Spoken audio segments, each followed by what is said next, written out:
Il était une fois, au cœur d'une ville animée, une femme dont le nom imposait le respect dans tous les coins de l'État.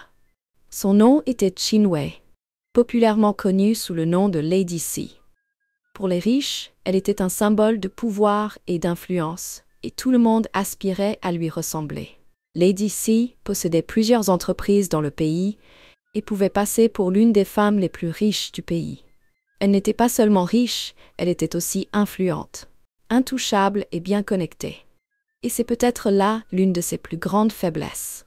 Sa sœur aînée, Adaora, avait longtemps profité du succès de Lady Si.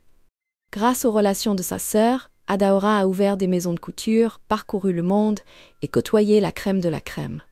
Mais Adaora n'était pas seulement ambitieuse, elle était rusée et pleine de jalousie envers sa sœur. Adaora ne comprenait pas comment sa jeune sœur pouvait être plus riche qu'elle. Elle avait toujours cru qu'elle serait celle qui serait riche et populaire. Mais le destin a voulu que sa jeune sœur Qin Wei soit celle qui soit riche. Alors Adaora vivait avec cette jalousie et cette haine cachée.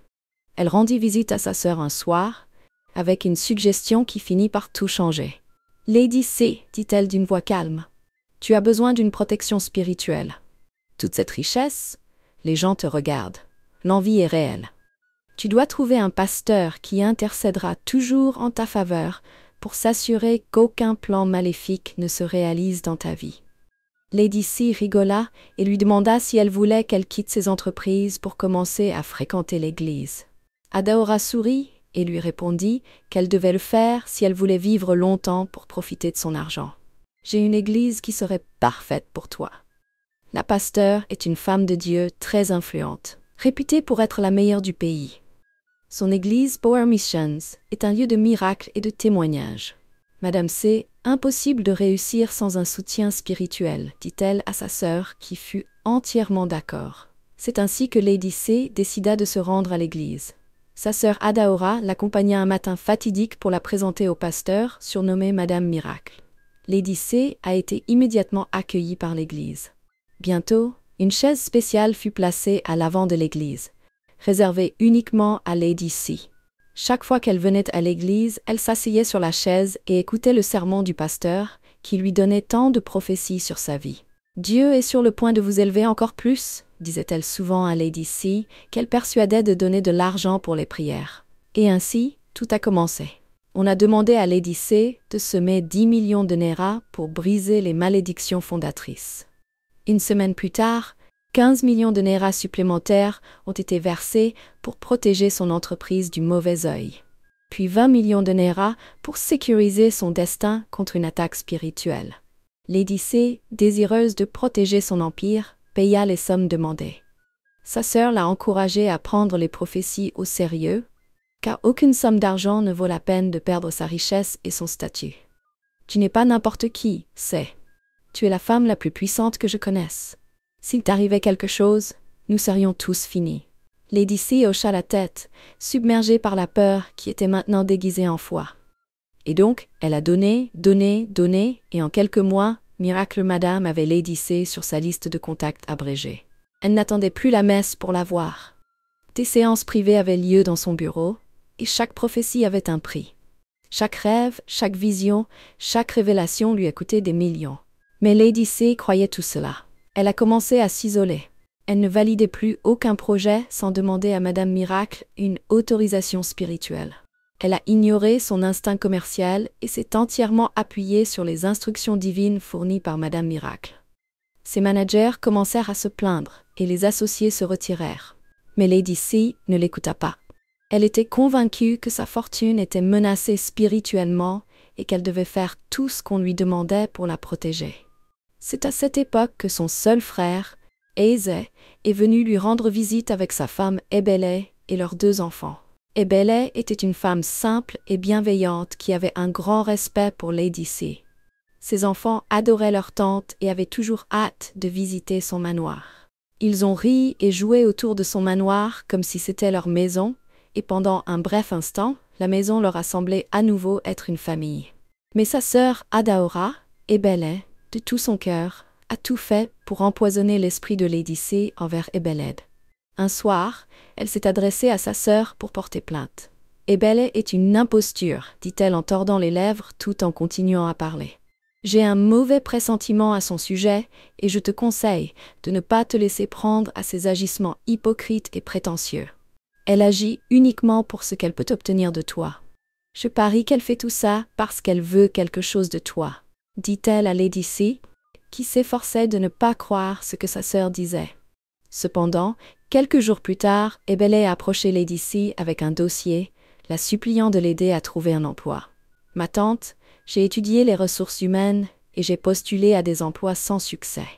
Si tu peux faire quoi que ce soit, je t'en serai éternellement reconnaissante, dit-elle à Madame C, qui prit le dossier d'un hochement de tête.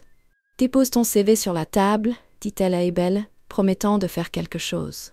Mais sa décision était déjà prise. Elle ne voulait pas aider Ebele. L'avertissement de ses sœurs la veille continuait de résonner dans mon esprit, empoisonnant ses pensées envers Ebele, qu'elle croyait être un utilisateur. Ce soir-là, Dame C porta le dossier à Madame Miracle, qui lui imposa les mains et commença à prier. « Cette femme est une mauvaise nouvelle, dit Madame Miracle en fronçant les sourcils. Elle est vouée à la compétition, et le Seigneur dit que si vous l'aidez, vous le regretterez toute votre vie. Elle vous remplacera et sera même plus riche, tandis que vous vivrez sa vie de souffrance. Assurez-vous de bloquer toutes les portes qui l'empêcheront de réussir. Sinon, le lendemain, Lady C a remis le CV à son assistante avec des instructions strictes de ne jamais l'embaucher. Elle est même allée plus loin en utilisant ses relations pour s'assurer qu'Ebele n'obtienne aucun emploi en ville. Chaque fois que son frère Ez ou sa femme Ebele posait des questions sur le travail, Lady C souriait et leur promettait qu'elle y travaillait, mais ce qu'ils ne savaient pas, c'est qu'elle faisait tout le contraire. Les mois ont passé, et même les années, mais Ebele n'a pas obtenu le poste. Elle était au chômage et effectuait des petits boulots pour subvenir aux besoins de sa famille. Un matin, Ebele a rencontré un ami de sa famille qui a été très choqué de la voir nettoyer la maison de ses voisins. « Pourquoi fais-tu des ménages alors que ta belle-sœur donne du travail à des gens qui n'ont même pas de lien de parenté avec elle ? L'autre jour, j'ai entendu dire qu'elle avait donné du travail à 5 femmes dans la rue pour lutter contre la pauvreté. » Ebele sourit faiblement en s'essuyant les mains sur sa robe. « Madame C doit avoir ses raisons. Je crois qu'elle fait ce qu'elle pense être le mieux. » Son ami la regarda, incrédule. « Ebele, comment peux-tu la défendre après tout ce qu'elle t'a fait ?» Mais Ebele secoua la tête. Elle subit énormément de pression. Les gens attendent tellement d'elle, oubliant qu'elle n'est qu'un être humain, dit-elle à son ami qui haussa les épaules et lui souhaita bonne chance. Au fond d'elle, Ebele croyait que Lady C était toujours une bonne personne. Elle lui cherchait des excuses, se disant que son retard à l'aider était peut-être dû à un timing divin, ou que Lady C avait peut-être sincèrement oublié. Ebele a décidé de rendre visite à Lady C à son bureau. Arrivée au bureau, elle a rencontré la réceptionniste, qui lui annonçait que Lady C avait voyagé. Ebele se tenait là, tandis qu'une autre femme était introduite dans le bureau de Lady C pour la rencontrer. « Mais vous avez dit qu'elle avait voyagé. » Elle a confronté la réceptionniste, qui l'a complètement ignorée.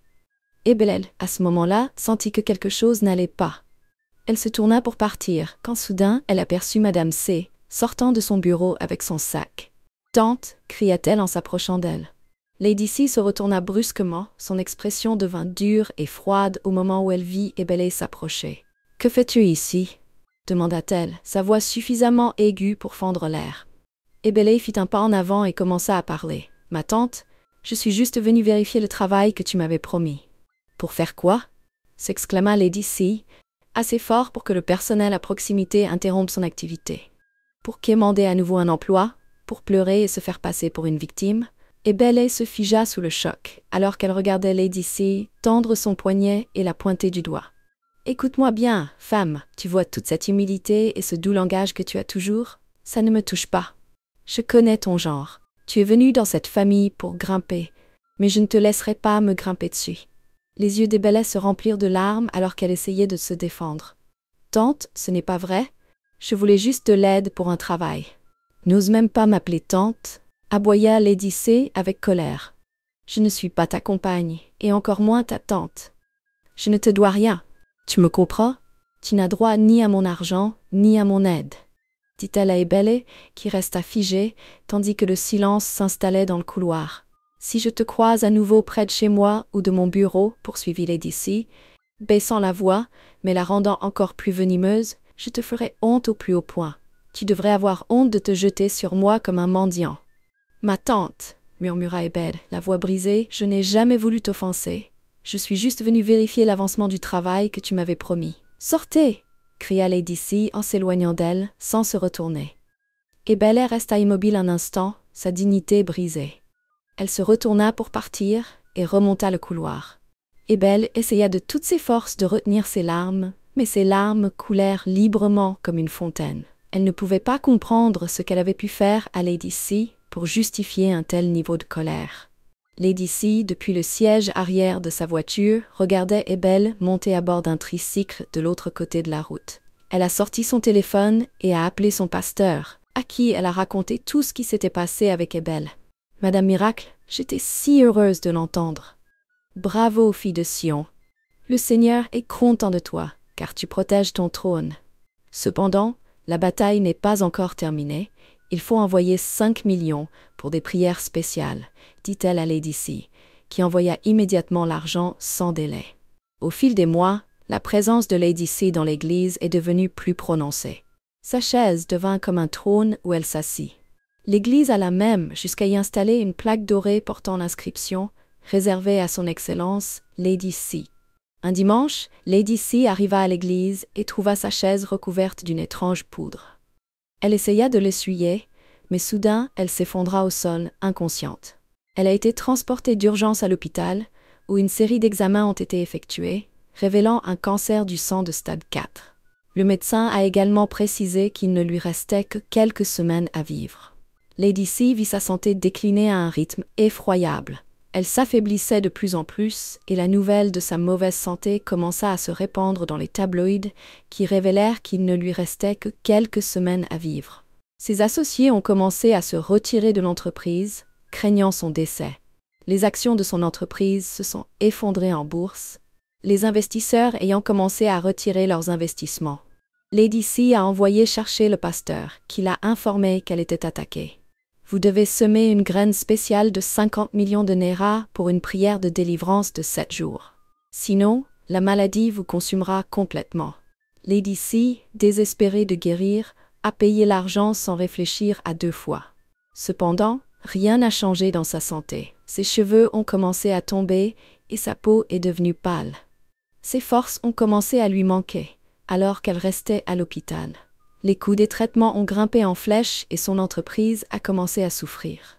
Peu de temps après, les membres du conseil d'administration ont décidé de la remplacer. Son empire commença à s'effondrer et sa sœur, Adaora, était introuvable. « Je suis à Abuja pour une réunion d'affaires », a envoyé Adaora par SMS à sa sœur, qui l'a appelée à plusieurs reprises sans réponse. Le pasteur a même refusé de répondre à ses appels, et Lady C s'est demandé pourquoi cela se produisait. Ce qu'elle ignorait, c'est que sa sœur avait comploté avec le pasteur pour la dépouiller de son argent. La chaise spécialement réservée à Dame C avait été ensorcelée pour qu'elle obéisse en permanence aux ordres du pasteur. Cependant, le jour où elle s'était effondrée, le pasteur venait de renouveler le charme sur la chaise pour obliger Dame C à leur donner volontairement plus d'argent. Cependant, cela n'a pas fonctionné, car Dame C s'est effondrée avant même de pouvoir s'asseoir sur la chaise. Lady C fixait le plafond de l'hôpital jour après jour, se demandant comment tout s'était effondré comme un château de cartes. Un soir, alors qu'elle était allongée sur son lit, triste et abattue, la porte de l'hôpital s'ouvrit en grinçant. La femme de son frère Ebele entra dans la pièce, tenant une flasque et un sac rempli de fruits. Lady C n'en croyait pas ses yeux. « Que fais-tu ici ?» demanda-t-elle à Ebele, qui sourit et posa le sac sur la table. « J'ai entendu dire que tu ne te sentais pas très bien, ma tante, alors j'ai pensé que tu aurais besoin de compagnie. » Elle dit à Lady C, dont les yeux se remplirent de larmes, non pas de douleur, mais de culpabilité. Le souvenir de cette journée cruelle dans son bureau lui revint comme une gifle au visage. « Je t'ai insulté et humilié, » murmura Lady C, tandis qu'Ebele lui assurait que tout cela appartenait au passé.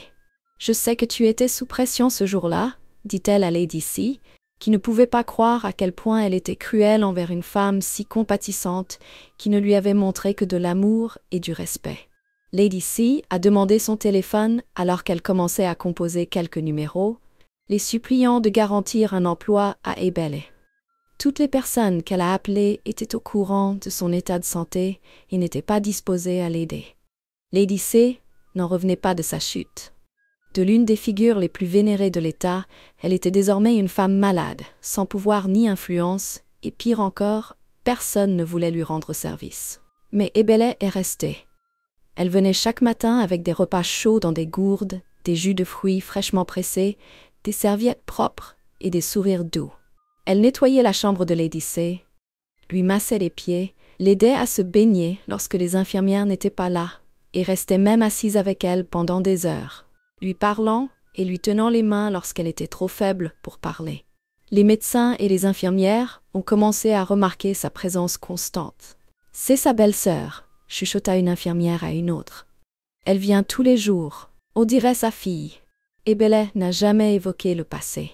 Elle n'a jamais évoqué l'humiliation au bureau, n'a plus jamais demandé d'aide, n'a jamais regardé Lady C comme si elle lui devait quoi que ce soit.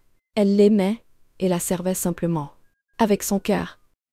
Un soir, alors que Dame C était trop faible pour lever sa cuillère, Ebele la nourrit lentement, s'essuyant délicatement les lèvres après chaque cuillerée. Dame C la regarda avec des yeux tremblants. « Pourquoi fais-tu tout ça pour moi ?» demanda-t-elle d'une voix à peine audible. « Parce que tu fais partie de ma famille, » répondit Ebele, « et parce que je crois toujours que ton vrai moi est là-dedans, quelque part. » Pour la première fois depuis des semaines, Lady C sourit, un sourire faible et brisé. Une larme coula sur sa joue. C'est peu de temps après ce moment qu'Adaora réapparut. Vêtue d'une robe scintillante et de talons hauts, elle entra dans la chambre d'hôpital comme une reine. « Oh mon Dieu, Chinwei, tu as l'air si différente, » dit-elle d'une voix empreinte d'une inquiétude forcée. « J'ai été très occupée par mes affaires, mais je suis là maintenant et je m'occupe de tout. » Lady C ne dit pas grand-chose. Elle hocha simplement la tête faiblement.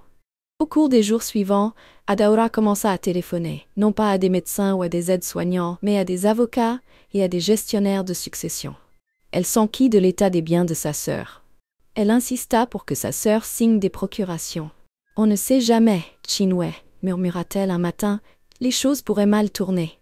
Mettons ça en place, au cas où. » Lady C l'observait attentivement. Elle remarqua l'impatience d'Adaora lorsque les médecins entrèrent dans la pièce. Elle remarqua qu'Adaora ne savait pas comment l'aider à s'asseoir, ni où se trouvaient les analgésiques. Et à ces moments-là, elle vit le cœur de sa sœur. Un matin, alors qu'elle était tranquillement allongée dans son lit, s'attendant au pire, un jeune médecin est arrivé en courant, essoufflé et urgent. « Dame Chinwei, nous sommes vraiment désolés. Il y a une erreur dans votre dossier médical. » Le cœur de Lady C fit un bond. « Que voulez-vous dire ? » « Il y a une erreur de laboratoire. Vous n'avez pas de cancer. Votre échantillon sanguin a été échangé avec celui d'un autre patient. Vous souffrez d'une infection qui ressemble à certains symptômes de la leucémie, mais elle est tout à fait traitable. » Lady C se redressa, hébétée. « Je ne suis pas en train de mourir ? » ?»« Non, madame, tout ira bien. » Elle a été libérée 2 semaines plus tard, mais elle n'en a parlé à personne. Elle a demandé au personnel de l'hôpital de garder l'affaire confidentielle et est retournée discrètement dans sa demeure.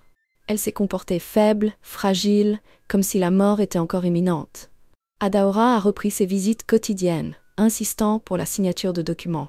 Elle a fait appel à des avocats et a même menacé Lady C de l'avenir de l'entreprise si elle ne faisait pas ce qu'il fallait. Mais Lady C attendait. Et puis un jour, alors qu'Adaora déposait des documents devant elle, exigeant qu'elle signe sa succession pour le bien de la famille, Lady C se leva lentement du lit. Elle regarda sa sœur dans les yeux et dit « Tu croyais vraiment que j'allais mourir, n'est-ce pas ?» Adaora s'écarquillèrent de confusion. « De quoi parles-tu ?»« Je ne vais pas mourir. Plus maintenant, » dit Lady C en se levant, la force la submergeant. « Je n'ai jamais eu de cancer, Adaora. L'hôpital a fait une erreur. J'ai donc décidé de me taire et de voir ce que tu ferais. Maintenant, je sais. » Adaora recula en titubant, sans voix. « Mais voyez-vous, » continua Lady C, sa voix maintenant ferme et constante, « pendant que vous essayez de rassembler mes biens, la femme contre laquelle vous avez tant essayé de m'empoisonner était celle qui m'a nourri, nettoyé mes blessures, me baigné et est restée avec moi pendant chaque longue et douloureuse nuit. Ébélé entra silencieusement dans la pièce, s'arrêtant sous le choc devant la scène qui se déroulait devant elle. Lady C se tourna vers elle avec un regard doux et reconnaissant. « Ébélé, je te dois plus que je ne pourrai jamais te le rendre. » Elle s'approcha d'elle, lui prit la main et se tourna vers l'avocat, qui attendait non loin. « Préparez un nouveau document. Je souhaite transférer la direction d'une de mes entreprises à Ébélé. Elle en sera la directrice.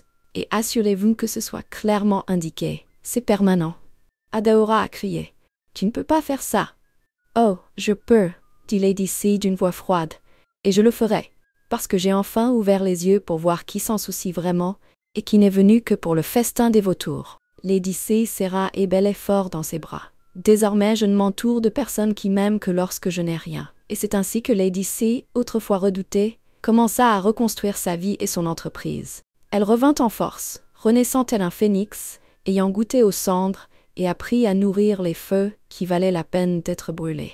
Sa première démarche fut de couper les ponts avec l'église Power Mission et Miracle Madame. Elle dénonça la manipulation et l'exploitation financière, déposant une plainte officielle auprès des autorités et avertissant les autres de ne jamais tomber dans le même piège.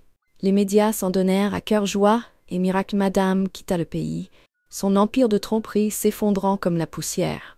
Un soir, elle organisa un petit dîner de famille. Pas de presse, pas de dirigeants, pas d'invités influents.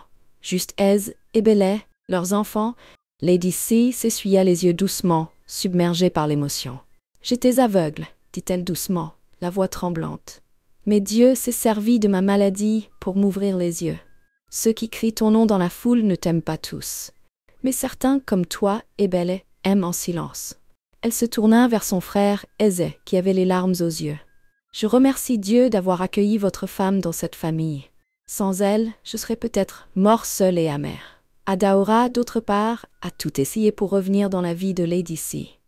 Elle a envoyé de longs messages d'excuses, de fausses larmes sur des notes vocales et a même essayé d'utiliser les aînés de la famille pour intervenir.